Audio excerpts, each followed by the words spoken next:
Welcome. Is this thing correct? I need it to be a little around there. Then, as always, we have to check that everything is right, because we have to ensure everything is correct, everything is working right, the sound is good. We are not buffering. Before we start our stream today, and I think everything is correct. I think everything is correct. I think everything. Well, let me check. Everything is correct. Everything is working right. So we are not buffering. Before we start our stream today. Yeah, that's good. Anyway, transfers are still going on. We have preseason matches that have started uh, yesterday, but one. We had several games, and the games that were important for us was Spurs winning 2-0 against Reading, Man United drawing with Leeds 0-0, and yesterday Liverpool faced Stoke. Stoke is in the championship. It's not doing so well.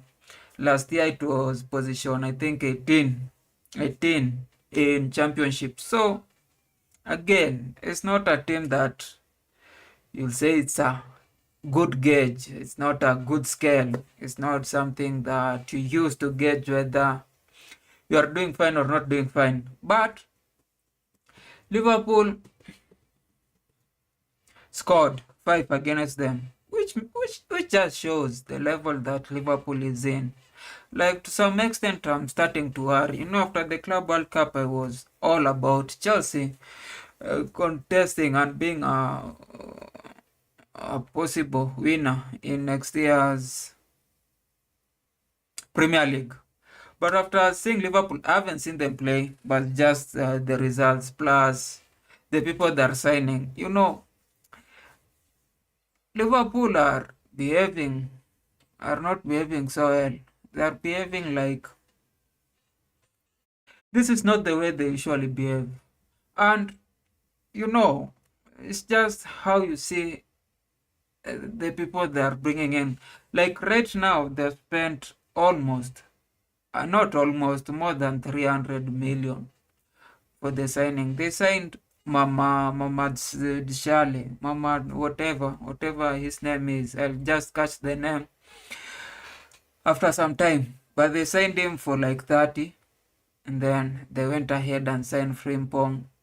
And he's not even the first keeper. Like, he's coming to replace Allison, and Allison is still here for a couple of years. Like, Allison is not going away anytime soon.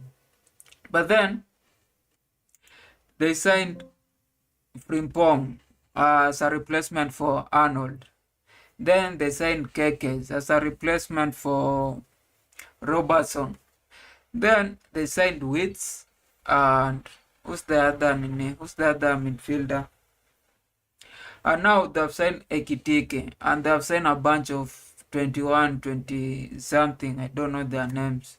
I know their names, but I can't remember just right now. The total sum they've spent this season is close to 300, and they're not done, because they want Guay, especially now that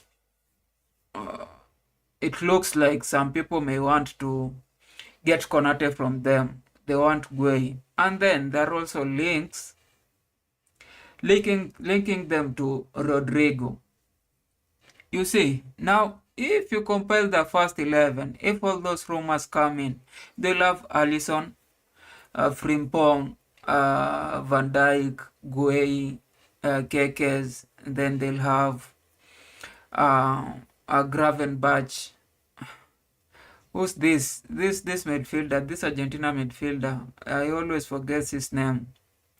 Then they have somebody else, or they may play their weights. Then Gakpo, or if they send Rodrigo, then Ekitik, and then Salah. That's on paper, that on paper is a Premier League winning squad. But again, I usually have my reservations. Last year,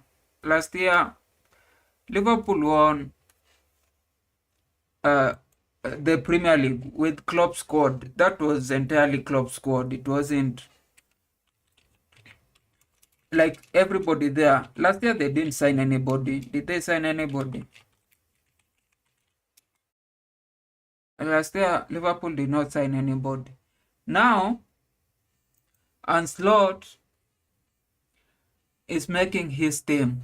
Like right now, he's making his team. And the problem with trying to make your stream, everybody usually assumes that if you sign a bigger name or a big name or somebody who has been performing, they'll always continue to perform. But there are other factors that you have to consider. First, as people age, as people grow old, there are things that change, just the physicality. If they were young, they might grow tall, they might become buff, they might get an injury, and all those things usually affect how they play. And again, there are environmental factors like family, the changes in the league intensity, like Premier League is a little intense.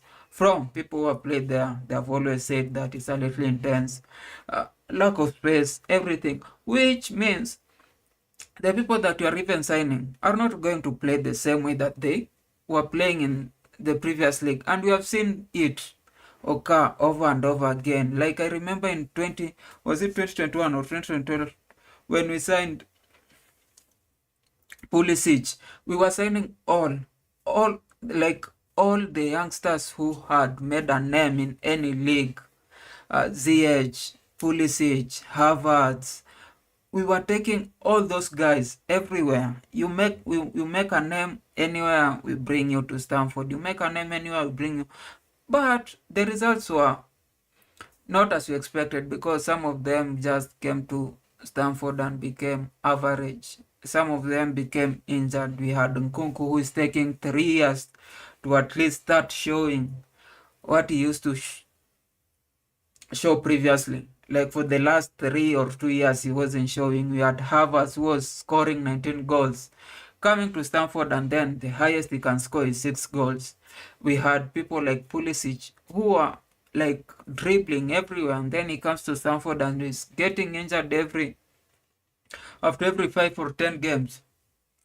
And that's the same thing that you usually expect, especially if you're signing people from young people from different league to Premier League or to any other league, but more so Premier League. You expect them that they have to be so good, they have to be very technical, but the biggest thing is that they have to be very physical. And I mean like good, not just physical that you bought people. I mean you have to be athletic to some extent. You have to be athletic. You can run, you can show intensity, you can do all these things. And sometimes other leagues usually have this kind of play where they allow people who don't have that athletic build or athletic play to still perform well. So with this Liverpool, my verdict is still there. After the club team, they're winning off the club team. They're moving on some of the club players. The Robertson is growing old. They already sold Arnold. Now, at some extent, if everything goes on the way people are expecting, Konate will be moved on. Alisson probably next year. Salah probably next year. The likes of Luis Diaz, they don't have Jota, RIP. But now, with a new Onslaught team, now they're going to face a lot of troubles. I know a lot of people are just saying it's signing after signing after signing, and they're going to perform. But the honest opinion is that Onslaught will have struggle. Like you just can't be that lucky. You can't just be that lucky, and especially twice. Like last year, he just found a team that was already built for Premier League. And now, the way you're buying, you can't just assume that you're going to buy world-class players who will fit in the puzzle that you're creating and win your league. In fact, this year I don't see them performing as much as everybody is doubting them to perform. Everybody is thinking that, yeah, they were. Everybody is thinking that they might defend the Premier League, and not just defend. They will go again and win the Champions League or go higher in Champions League. I don't think so. I think they are going to face a lot of troubles. I think they're going to face so many troubles with just trying to put everybody, because even if you are comparing, because Frimpong against Arnold in attacking, they're nearly the same. Like Frimpong usually runs, usually have uh, a slot to improve a lot. Redbird might have been club squad, but slot to improve a lot. A Klopp go and Solar boss. Yeah, I know, I know. I'm not trying to be disrespectful. I'm just trying to be honest. Like he improved a lot of players, but it was, it was a squad that was compiled. Do you say compiled, or it was club signings? That's what I'm meaning. Like it was club signing. Like right now, you can tell that the person, even if you have directors, you can tell that the person who's like really putting the pieces together is Slot. Like they're signing for Slot's tactics or Slot's way of playing. So meaning that next year, or yeah, start of next year, like when a lot of those people who played in Premier League, because if you're getting me correctly, if it was something that they wanted just to keep on improving, they wouldn't be signing a lot of these people right now. Like they wouldn't be signing 6, 7 people to come to the squad. It's because there's something that Slot has seen, and he wants to move a certain amount of squad out, a certain amount of players out, and he wants to bring his own pieces. And that's when we can start judging him. I'm not saying that he didn't perform last year. I'm just saying that he found a lot of coaches, when they go into a new team, they usually found a squad that is not built for Premier League, a squad that is undergoing certain changes, or a squad that has not been performing so well. So for Slot to come in and win the Premier League, because a lot of people usually say that coaches contribute a lot to a title winning squad, which is true, but it's players who are playing. So even if you're a good coach, but you have like mid-table team or a bunch of players who are not playing so well, you can't force them to win. There's no way you will improve them to an extent that they win the league. So to some extent, as much as people are saying that, oh yeah, we have to take Klopp's influence on this team, it's not that true. It's not, you can't say that. There's a lot of influence in Klopp's teams in last year. Now, if they make the right changes, and the way they are signing a lot of players right now, if they make the right changes and he keeps on winning, now we can, it's not that I'm taking his input into the team away. It's just that I'm saying that he has a certain amount of input, but there's also a certain amount of Klopp's input on that team.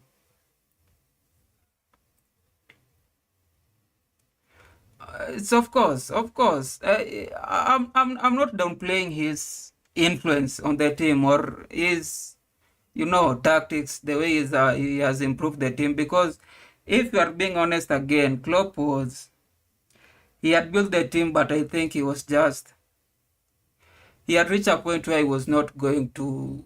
no, I don't know, offer the right motivation to those players. So it was the right time to Anslot to come in. But then we'll have and wait for this season, especially now that he'll have a lot of his players to see if the team will play better than this league, than the previous, like 24, 25 season, or they will still have problems or certain problems. And I was saying that if you are comparing the signings, like if you are comparing Frimpong to the people, because those are the people who are coming to replace the team. He has moved Arnold, he has signed Frimpong to replace him. If you are comparing again, still Klopp is a legend. 25 himself to say you disrespect him by stating.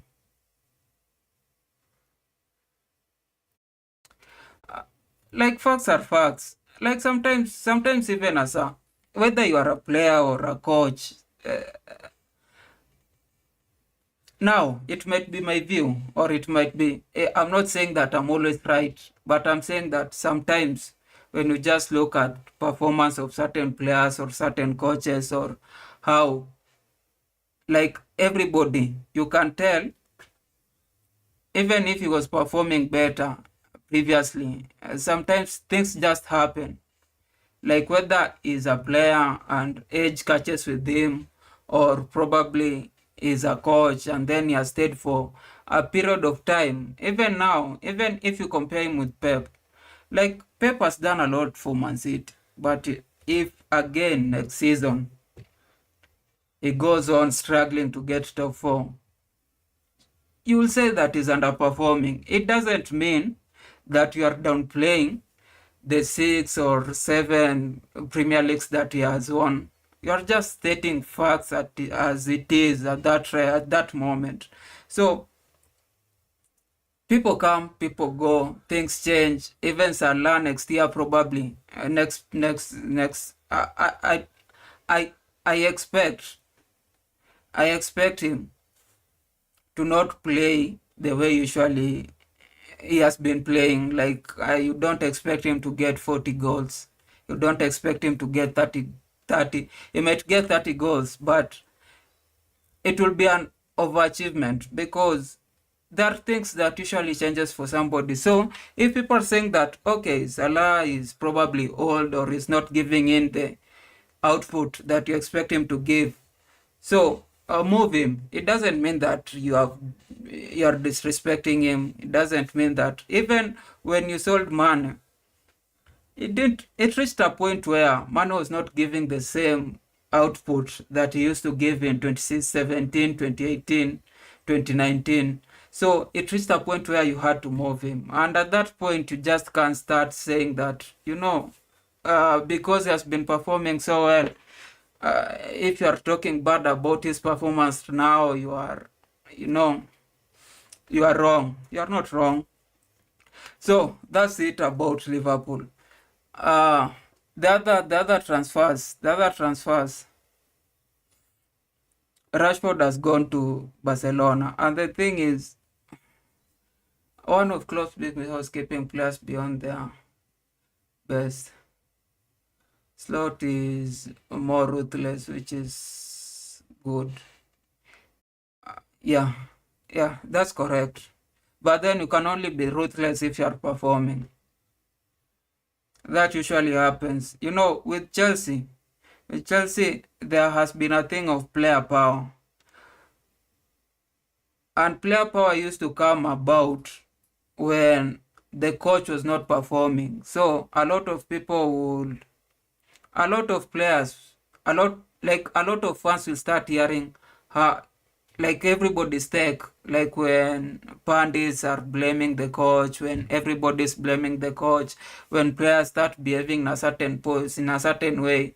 Now, there's some kind of pressure on the coach. Now the coach will be forced to start pleasing certain people. That's when you start having other people get more minutes, or other people having more say than other people. When you are performing, when you are winning the league, when you are winning games, a lot of people will trust you. A lot of people will trust in your decisions. If you change the tactics, if you say I need three people at the back, if you say I want to play three, if you change even the lineup, if you change, none of you, not like most of the people will just keep quiet. You'll have you'll have very little, you know, people saying that you need to behave in a certain way. But if you start losing, that's when they'll say that, why are you subbing Salah? Salah keeps on scoring. Why are you subbing him? Why should you sub him when you are losing? And I think that this even happened last year with the previous year with Klopp, because at some point he was subbing Salah a lot, and people were complaining, and they were only complaining because he was losing as some games. He was losing games that he should have been winning.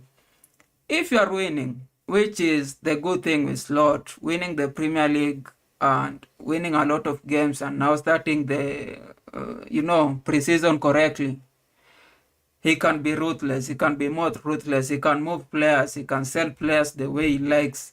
I don't think that, you know, I don't think if he starts losing, people will still just allow him to continue doing that, because people will start now evaluating his decisions. People will start pointing at things and saying, okay, you did here wrong. Like if he moves in Luis Diaz, people will start saying that, why did you sell Luis Diaz when he was doing this and doing this? And right now is the reason why you are not performing. So him being ruthless has to also depend on how he will continue performing. If he continue performing well, a lot of people will be cool with it. If he continues not performing, and I've seen it in a lot of teams, even with the Man United, when Ten Hag started moving people, and people are cool with it, and he started saying that, oh, we need to sell Ronaldo. Like, it wasn't like it was normal for him to start telling people to go, like he was, and people were really at some point even congratulating him for moving certain players and calling them, you know, deadlocks or something. But then he started losing a lot of games, and now people have this kind of revisionism where they go back and say that he shouldn't have done this. Like, if he had this guy who was scoring 18 goals, why did they sell him? If he had this guy, like, that's the ruthless is good and it helps you with building your own team, but you have to build a team that wins. That's the thing. If you don't build a team that wins, then you are in so much trouble. So much trouble. That's what I understand. But again, Liverpool will have to wait. Right now, they are on the right track. They are signing, and now if they sign Rodrigo and they sign Gueye, they'll have like a full squad. Like, they'll have a, you can say on paper again, a title-winning squad. Because again, Man City, I think, is going through a patch, and sometimes people usually say it's time where you find a different kind of thinking. Like, if I was the director for Man City or somebody in Man City, that's the point where you start giving, Pep ultimatums. As much as he has been a legend for the team, it's time you start giving. Then Arsenal again, they have their own problems. So again, next season, Liverpool will still be among the top title contenders. Like, they'll still have a lot of probability of winning the league, but we'll have to wait. I was talking about Rashford. Now, this is the issue. Like, Rashford yesterday went to Barcelona. He did medicals, and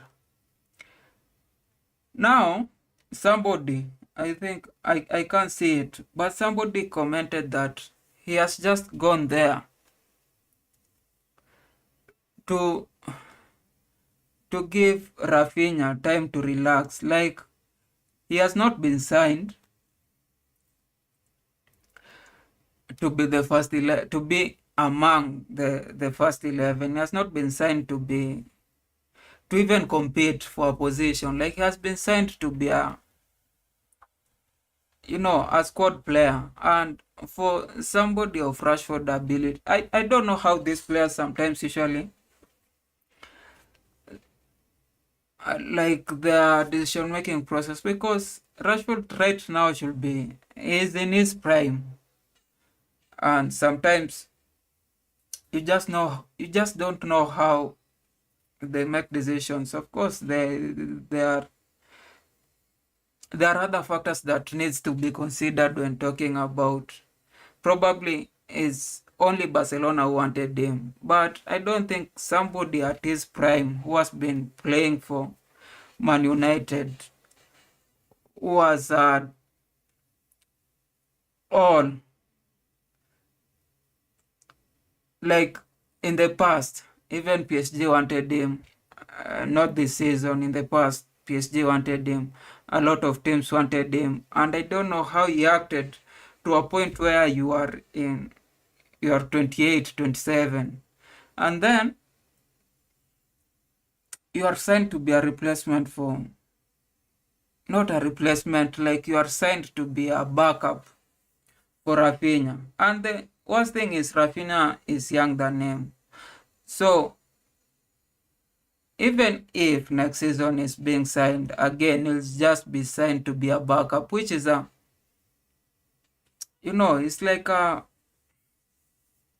it's like he's already past his prime. That's what it means. Like, he's already past his prime. Like, everything from right now with the decision is just going downwards. And I saw it with Felix. And that's the other thing with Chelsea trying to move players. Sometimes they get it right, but most of the times they're getting it wrong. So, again, Chelsea wants to move Joe Felix. And Joe Felix wants to go to Benfica. But Benfica are not willing to meet the price. So Benfica wants, I don't know if they want, or it's just Felix trying to force Chelsea to sell them to Benfica. And here's the problem. Whenever people, like, whenever whenever these teams, especially when they do business with Premier League teams, they are usually very, very adamant with the prices. They are usually so hard. They usually just want Premier League teams to meet the price that they ask.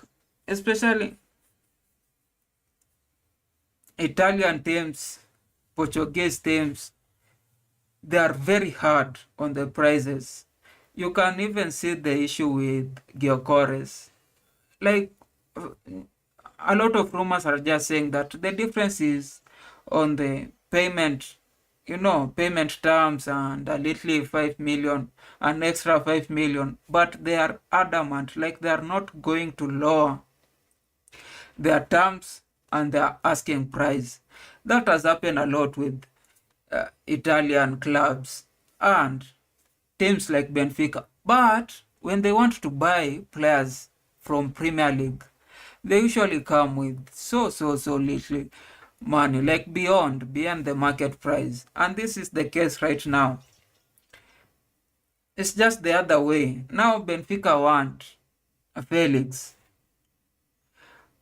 at a very, very below the market price. And just 2 years ago, 2.5 years ago, when we were getting Enzo from them, they were so adamant. They were like, Enzo 100 and above, like nothing less than that. And even they were not they were not willing to negotiate on the terms. It was just payment.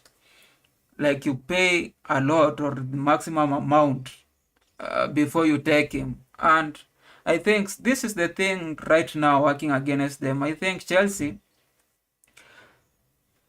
just want to frustrate them.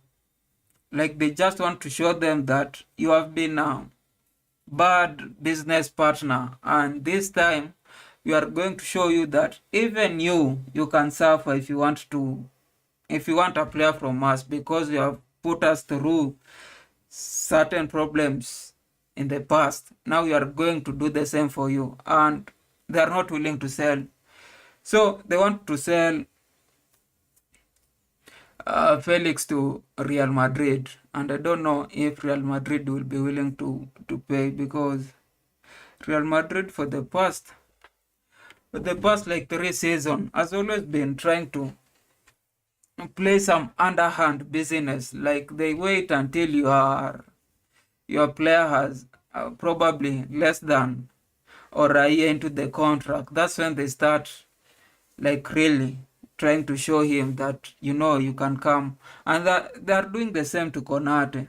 I think they're the ones who want to sign Konate, who are pushing in to sign Konate, and they're still doing the same. They did it with Mbappe, they did it with Arnold, they're trying to do it with Konate. With Chelsea, they have tried in the past, but right now they tried it with Rudiger and Hazard. But even with Hazard, we had to get like 100 from them, so it was fair. But right now, rumors are in that they want Konate from Liverpool, and from Chelsea they want to buy Enzo.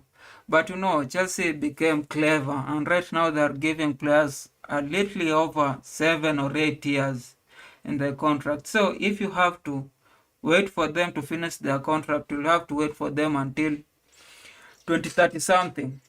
Like if you want to buy Enzo still has like 8 years. You'll have to wait until 2032. People like Cole Palmer 2033. Like that's the new business, and I don't know why some teams don't do that, because it's a way to protect you from the teams that just wants to get every player that they like without paying for market prices. Now that's the thing. Now for Chelsea, again, I was talking about upcoming transfers for Enzo. I'm sure it's just rumors. They're not going to pay for that 150k. So it's just rumors. But the one rumor that I think is going to happen is Aston Villa swap. Aston Villa, Chelsea want Morgan Rogers, and they're willing to give both or one of Nicholas Jackson or Disasi, or both for Morgan Rogers. I'm not sure what's the deal, but I think the deal is so it's not good. Even PSR has flagged it. I think they're thinking it's just a book thing. It's just an accounting thing that they want to meet. But the swap will be Morgan Rogers going to Chelsea and Jackson going to Aston Villa, and some kind of money exchange. But then that's the thing. I was thinking, where will Morgan Rogers play? Because some players are just past becoming backups. Like the other players have been playing for the first team for so long that signing them to become backups just ruins the dressing room. Like you can't sign Morgan Rogers to become backup. So if you are going to sign Morgan Rogers, you have to play him somewhere consistently. And if you are signing Morgan Rogers, where will he play? If he plays as a CIM, Palmer is there. Like Palmer has to play there. So the only position is probably on the wings. Now, if you take him to left wing, Neto, you can't all of a sudden make Neto a backup. Neto has to play. Now, all these guys who are coming in, Gittens, who again has been playing. Now, Gittens has been playing, but not as much, so he can be a backup. But then, Estevao, are we going to take Estevao? I know we have a lot of fixtures next season, and a lot of teams wants to have like a something that we had last season, something like a team A and team B, or something like that. But then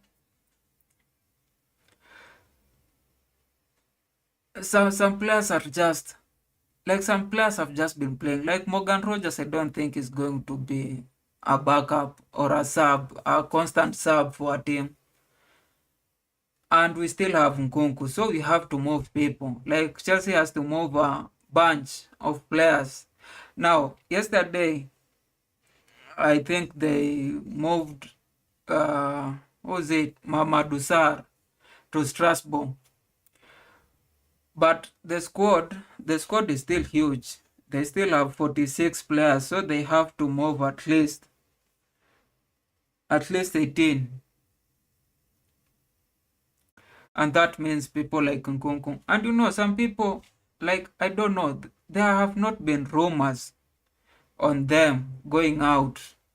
Like a person like Nkunku, I've not seen or I've not heard any rumor of him being wanted by any team anywhere this season. Sterling, Chilwell, those are just a few of them. Others are. Let me put this thing up so we can at least see.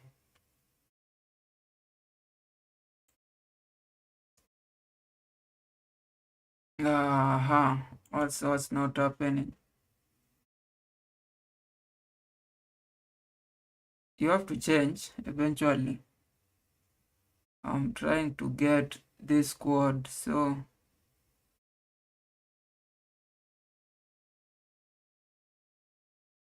yeah, this is the squad. Now they have moved Mamadou Sarr, but we still have Disasi, Fofana, Chaloba, Badiashile. They're trying to move Vega again for 40. I think it's not Juventus, is some Spain team. Let me check who wants Vega.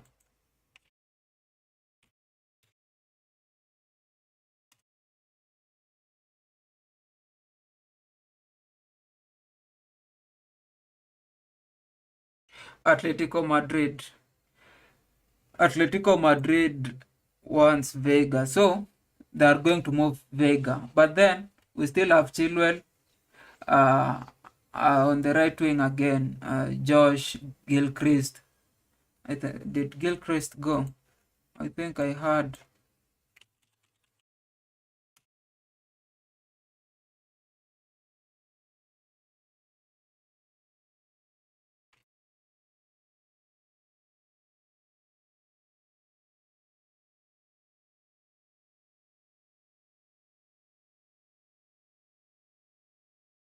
Uh, Middlesbrough.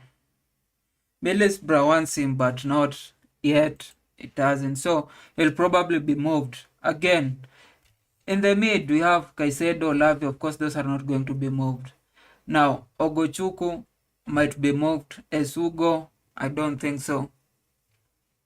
Paez, Felix, Dewsbury, I don't think so. But Chukwemeka, against Chukwemeka, uh, Borussia wants him. And again, it's the same thing that when Borussia wants to sell players, they're usually adamant with the prices. But when they want to buy you or your players, they just bid the lowest possible price, which is not, that's not fair. That's not fair business. And I think that's why this season Chelsea has not been trying like to play around with them. Like they are willing for these players to stay on reserve and not just sign for peanuts. They are willing to keep them on reserve. And again, not loaning them out. They have refused to loan them out. Andre Santos, I think, will be here. Nkunku, I'm not sure. There's no any transfer rumors on him. Sterling. Now, Estevao is coming. Pedro is coming. Pedro is playing. That row again, no rumor, but will be moved eventually. I don't see a scenario where he'll be here. There are rumors he was going to.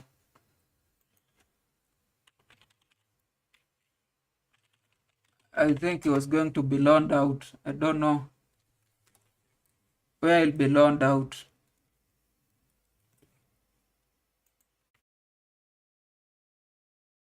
But I think he'll eventually be loaned out somewhere.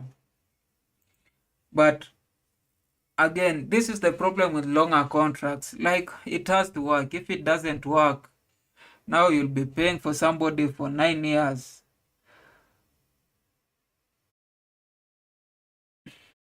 for a person who is not wanted. Now, there's also Roger, or he has been signed.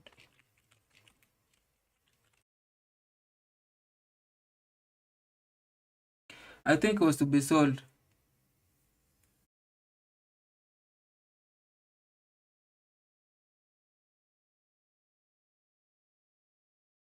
Not yet, but is wanted by Parma. So that's what I'm saying. Like, Morgan Rogers doesn't. I I I don't know how he'll play, and if he plays, there is there will be some problem because a lot of players will be moved or a lot of players will not. Or I'm seeing a scenario where some of these guys who are coming in, including Estevao or including even Gittens or Tarek Judge, will be loaned out before the transfer season ends because we just have a lot of people in front and the team is still signing. If we keep signing, I think some of these people will be so loaned out. And I see a scenario where we have people like Estevao, Gittens, which is going to be a bad thing for a lot of fans because they've been waiting, especially for Estevao. I think it's 1.5 years of just waiting for him to play. And then out of Premier League, but is concerned again with Premier League. Rodrigo. Rodrigo is wanted by Chelsea. Not wanted. There have been rumors that they were looking at him, but those rumors were very short lived. Like, they were like for a day or two. But there are still rumors that he might be signed by Liverpool. If they sell Luis. And again, there are rumors linking him to Arsenal. Now, if he goes to Arsenal, Arsenal huge, as a good squad. Like right now, the team is stacked. Like at the back, the way they usually play, I don't think they have signed anybody at the back who is notable. But at the mid, they have Zubimendi and Nosgard and Declan Rice and Odegaard. And if they're concentrating on one, on the Premier League, those are enough. If they want to concentrate on other trophies like Champions League, like league, they'll have to add other people. They'll have a certain, they'll have some problem because I don't think they're stuck on the reserve. Is it the reserve or on the bench? They don't have like good replacements. But I think for that first 11 and one person, it's good.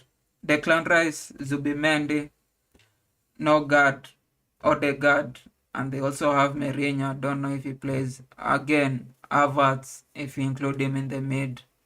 And then in front, that's where I think they still have a problem because Gyökeres, the transfer is taking long, and to some extent, you expect it to fall.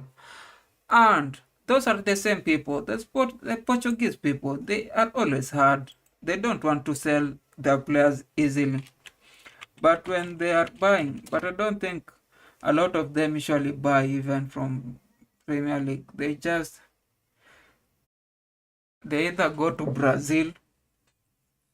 If they're not going to Brazil, they are like buying from academies. So I'm not sure if this thing is going to work out. If Gyökeres is going to work out.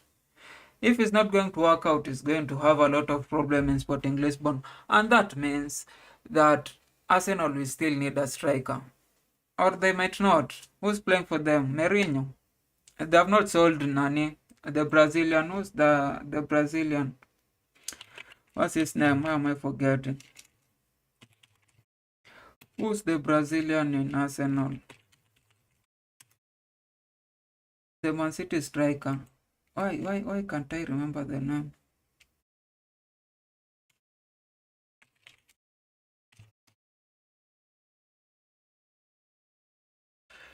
Jesus. They have not sold Jesus. So probably they might just, if the deal falls, they might just decide that they have Mourinho, they have Havertz, they have Jesus.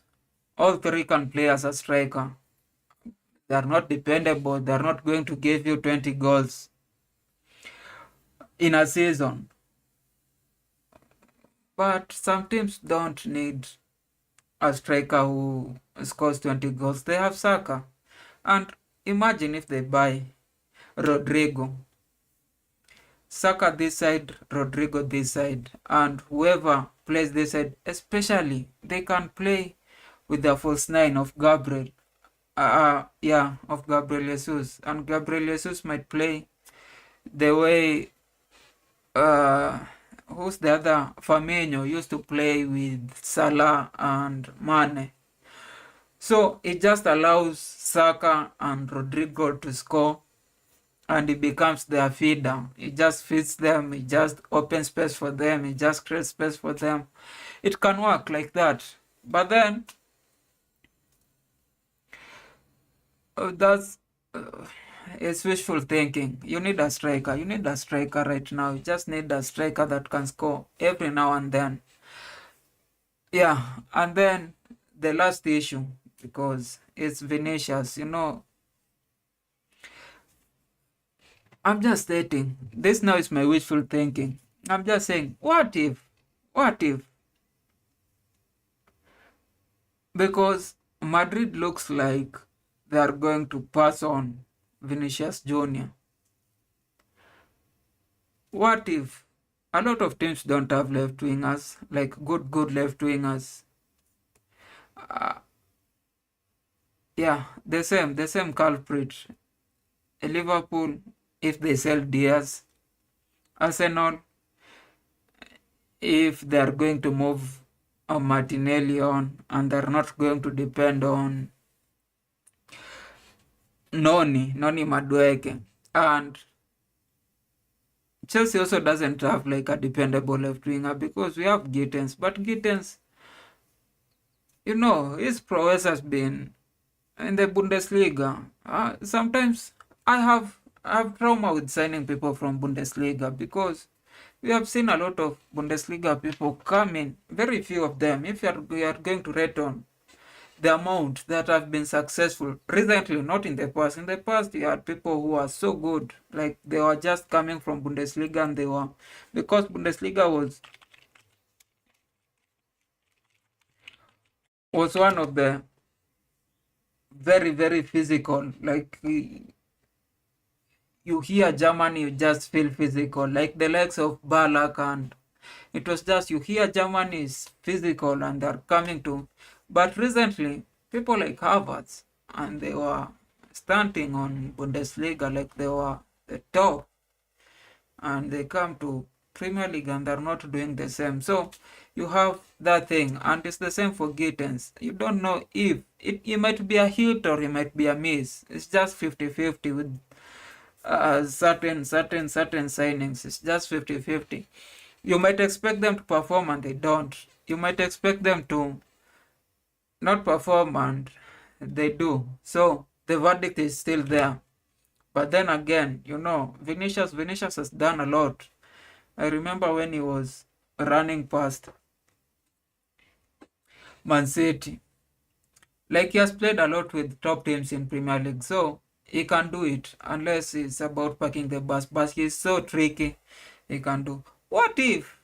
Because everybody thinks like if he moves from Real, the only rate destination with what he requires in terms of salary is Saudi Arabia.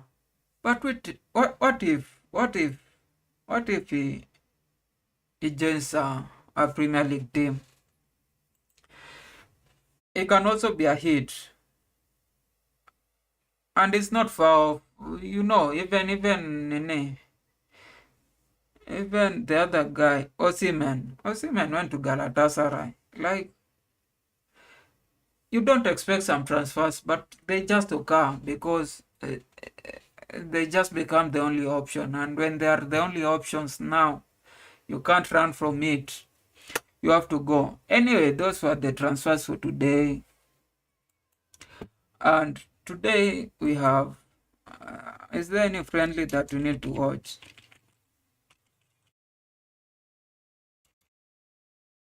Is there any friendly? I'm not sure there's any important friendly for us, like teams, especially in Premier League, that we need to take a note of. Well, today is 21st. 21st.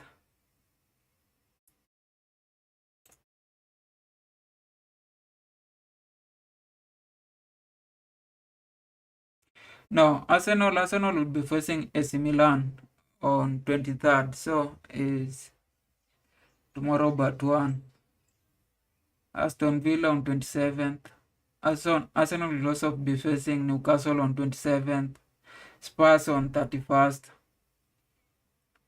Brentford on 25th. We have to wait until 23rd. That's the only important game. That's the only important game that we need to. Sunderland. Sunderland is facing Sporting Lisbon today. We might just watch, but usually any other game. So it's Sunderland against Sporting Lisbon today, and then on 23rd, Arsenal versus AC Milan. That should be good. And then up to 26th. But anyway, if you have been here, thank you for talking to me. Redbird, big up to you. That's a Liverpool fan. And then every other person, if you have not subscribed, subscribe. If you have not liked, like, share whenever we go live. Every day. Nearly at this time. We might be plus, minus 2 or 3. I don't know where you are. But anyway, nice time.